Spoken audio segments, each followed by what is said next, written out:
Praise the Lord. आप सभी को जय मसीह की। एक संदेश आज जो मैं लेकर आया हूँ ये बहुत ही गंभीर संदेश है, क्योंकि जो जो दिन बीतते जा रहे हैं इस संसार का अंत जो है वो निकट आता जा रहा है। आज का संदेश यशायाह नबी की पुस्तक उसका 34 अध्याय और उसके 4 पद में है। और संदेश ये है कि जब आकाश ही मिट जाएगा तब क्या बचेगा।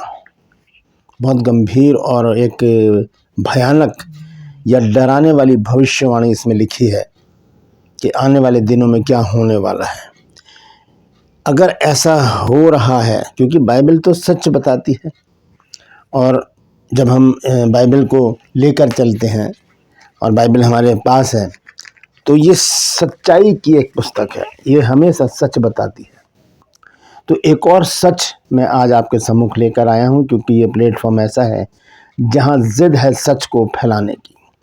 ना किसी की बुराई, ना किसी की बड़ाई, सिर्फ परमेश्वर को महिमा और परमेश्वर का नाम। तो हम आज देखेंगे इस संदेश में कि जब आकाश ही मिट जाएगा तो क्या बचेगा। पहले मैं इस संदेश को वचन को पढ़ देता हूँ, उसके बाद हम आगे चलेंगे। यह यशायाह नबी की पुस्तक है 34 अध्याय और उसका 4 पद है। देखिए लिखा है, आकाश के सारे गण जाते रहेंगे और आकाश कागज की नाई लपेटा जाएगा, और जैसे दाखलता व अंजीर के वृक्ष के पत्ते मुरझाकर गिर जाते हैं वैसे ही उसके सारे गण धुंधले होकर जाते रहेंगे। ये ऐसी परिस्थिति आने वाली है। अब इस बात पर आप सोचिए, ये बाइबल में लिखी है बात, मैंने नहीं लिखी। आप अपनी बाइबल पढ़ लीजिए, उसमें भी ऐसे ही लिखा होगा। इंग्लिश हो, कोई सी भी भाषा की बाइबल हो, उसमें यही बातें लिखी होंगी कि आकाश जो है वो कागज की नाई लपेट दिया जाएगा। ये भयंकर भविष्यवाणी है मेरे लिए, आपके लिए, हर एक मनुष्य के लिए। तो फिर क्या करेंगे हम जब आकाश ही मिट जाएगा, तो फिर बचेगा क्या। आज इस हिस्से पर बात करेंगे, तो बने रहिए मेरे साथ और पूरा संदेश सुने और इसे शेयर करें ताकि और भी लोग इन बातों को जानें। मैं पास्टर राजमसी आपके सम्मुख उपस्थित हूँ और आपने देखना शुरू किया है मेरा यूट्यूब चैनल जिसका नाम है ब्रदर राजमसी। यदि आप मेरे इस चैनल पर नए हैं तो अभी मेरे इस चैनल को सब्सक्राइब करें, बेल आइकन को दबाएं ताकि नोटिफिकेशन आपके पास पहुंचे। नया वीडियो, नई जानकारी बिना व्यवधान, बिना रुकावट आपके पास पहुंच जाए। मेरे वीडियोज़ को लाइक कीजिए और शेयर कीजिए और कमेंट्स बॉक्स में आकर मुझसे ज़रूर बातचीत कीजिए। Praise the Lord. 2 पस में आज का सवाल है, आपको बताना है कि परमेश्वर ने मनुष्य को कब आशीष दी। कब आशीष दी जानते हैं तो कमेंट्स में लिख दीजिए, नहीं तो डिस्क्रिप्शन में आपको इस सवाल का जवाब मिल जाएगा। आइए एक छोटी सी प्रार्थना करते हैं, उसके बाद आज के वचन में चलेंगे। प्रभु जी, मैं धन्यवाद देता हूँ आज की सुबह दिखाने के लिए और विनती करता हूँ प्रभु आज के वचन को भी शेयर करने में मेरी मदद सहायता कर। मेरे होठों को, मेरे दिल दिमाग को छूकर ब्लेस कर। मेरी आत्मा, मेरा शरीर तेरे ही कब्जे में रहे, ताकि बोलने वाला मनुष्य नहीं बल्कि तेरा आत्मा हो। जो भी गुड़ भेद की बातें आज के वचन में छिपी हैं उससे हम पर प्रकट करना, ताकि हम उन बातों को जाने और उन्हीं के अनुसार अपने जीवनों को व्यतीत करने वाले बन जाएं। जितने भी लोग इस वचन को देख रहे हैं, सुन रहे हैं, उन सब पर मैं तेरी आशीष बोलता हूँ। हर एक को आशीषित कर, हर एक की रोग, बीमारी, चिंता, परेशानियां, दुख, तकलीफें अपने सामर्थ्य नाम के द्वारा दूर कर दे। प्रभु यीशु नासरी के नाम से मांगता हूँ, आमीन।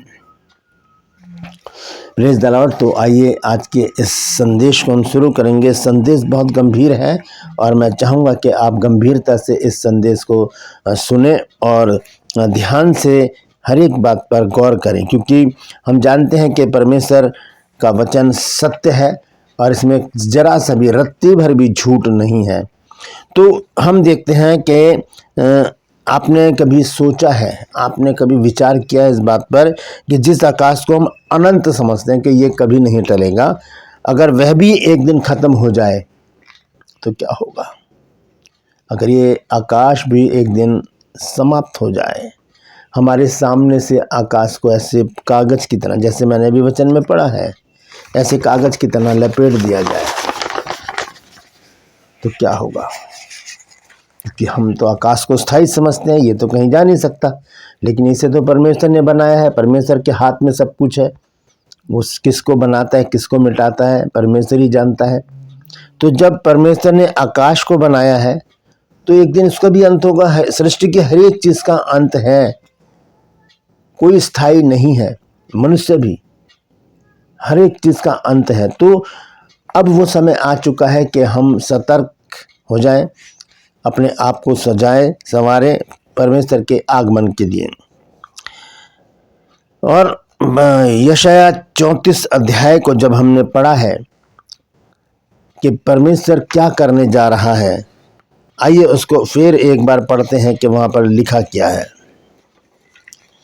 लिखा है कि आकाश के गण जाते रहेंगे और आकाश कागज की नाई लपेटा जाएगा, जैसे दाखलता और अंजीर के वृक्ष के पत्ते मुरझाकर गिर जाते हैं, वैसे उसके सारे गण धुंधले होकर जाते रहेंगे। कोई कुछ भी चीज हो, आकाश में तारे हैं, सूरज है, चांद है, नक्षत्र हैं, जो कुछ भी है, ये सब कुछ खत्म हो जाएगा, नष्ट होने का समय आ चुका है। और ऐसी परिस्थिति में हमें करना क्या होगा दोस्तों? हम जिस दुनिया को स्थायी समझते हैं, हम इस दुनिया को स्थायी समझते, ये स्थिर है, हम सोचते हैं कि ये स्थिर है, इसका कुछ नहीं होने वाला, ये ऐसी रहेगी। घर, पैसा, नौकरी, नाम, शोहरत, परमेश्वर का वचन कहता है एक दिन आकाश भी लपेट दिया जाएगा। जरा सोचिए, जो आकाश इतना विशाल है वह भी परमेश्वर के सामने सिर्फ एक कागज की हैसियत रखता है। इतना विशाल आकाश, इसका छोर नहीं हमें पता, इसका अंत कहाँ है, इसकी शुरुआत कहाँ है, हम नहीं जानते। जितना आगे चलते चले जाएंगे आकाश हमें दिखता चला जाएगा, दिखता चला जाएगा, उसका अंत हमें कहीं पर भी नजर नहीं आएगा। ये कागज है, इसका अंत हमें यहाँ पर मिल रहा है, यहाँ मिल रहा है, यहाँ मिल रहा है और नीचे भी मिल रहा है, लेकिन आकाश का कोई ओर और छोर नहीं है। जैसे कि स्त्रियां जो चूड़ियां पहनती हैं, उसी तरह से वो चूड़ी का ओर छोर नहीं होता, वो गोल होती हैं बिल्कुल। जिस तरह से ग्लोब होता है एक, उसका कोई ओर छोर नहीं होता। गेंद होती है, उसका कोई ओर छोर नहीं होता। इसी तरह से आकाश का भी कोई ओर और छोर नहीं है, उसकी शुरुआत कहाँ से अंत कहाँ पर है हम नहीं जानते। वो भी एक दिन कागज की नाई इस तरह से परमेश्वर उसे लपेट देगा। ये परमेश्वर के हाथ समझ लीजिए, और यह है आकाश, परमेश्वर ऐसे करके उसको साइड में रख देगा। आकाश की तरह संसार भी स्थायी नहीं है, ये भी एक दिन नष्ट होने वाला है, सब कुछ नष्ट हो जाएगा। जिस तरह से परमेश्वर ने उत्पत्ति 6 अध्याय में जब देखा कि मनुष्य की बुराई जो है पृथ्वी पर बढ़ गई है और उसके विचारों में जो कुछ भी उत्पन्न होता है वो बुरा ही होता है, तब परमेश्वर ने सोच लिया कि अब मैं सारी सृष्टि को नष्ट कर दूंगा, सब मनुष्यों को मैं नष्ट कर दूंगा। और फिर परमेश्वर ने नूह को चुना और उसके द्वारा एक बड़ा जहाज बनवाया जिसमें 8 प्राणी बच गए और कुछ जीव जंतु थे उसमें। तो वही परिस्थिति, बिल्कुल वही परिस्थिति इस समय भी है। इस समय हम देख रहे हैं हर एक जगह, हर एक देश में, हर क्षेत्र में बुराई बढ़ती चली जा रही है। इंसान इंसान को देखकर खुश नहीं है, एक दूसरे को मार काटने के लिए तैयार रहते हैं। घर के घर बिगड़ रहे हैं, देश के देश उजाड़ हो रहे हैं, लड़ाई झगड़े और पता नहीं क्या क्या हो रहा है, दंगे फसाद, सब कुछ हम देख रहे हैं अपनी आंखों से। ऐसी परिस्थिति में क्या परमेश्वर चुप बैठेगा? नहीं, वो तो यही सोचेगा ना उत्पत्ति 6 अध्याय की तरह के ये तो फिर से बिगड़ गए, तो क्यों ना मैं इन्हें नष्ट कर दूं, कि अब तो कोई बलिदान बाकी ही नहीं रहा यीशु मसीह के बलिदान के बाद। अब कोई बलिदान बाकी नहीं रहा। पहले तो निनवे में भी परमेश्वर ने योना को भेज दिया था तो वो लोग बच गए, फिर हमारे लिए प्रभु यीशु मसीह को भेजा बचाने के लिए, हम लोग बच गए। लेकिन अब तो कोई बलिदान बाकी नहीं है, तो फिर क्या करेगा परमेश्वर? देखिए, हम इस संसार को स्थायी समझते हैं कि ये संसार भी स्थायी है, और आज जो हमारे पास है कल नहीं रहेगा। कैसे? क्योंकि ये संसार भी स्थायी नहीं है, ये क्रिस्टल नहीं है, ये एक दिन सब कुछ खत्म हो जाएगा। आज जो हमारे पास है कल नहीं रहेगा। जैसे पेड़ के सूखे पत्ते गिरते हैं वैसे ही सब कुछ झड़झड़ झड़झड़ करके गिर जाएगा।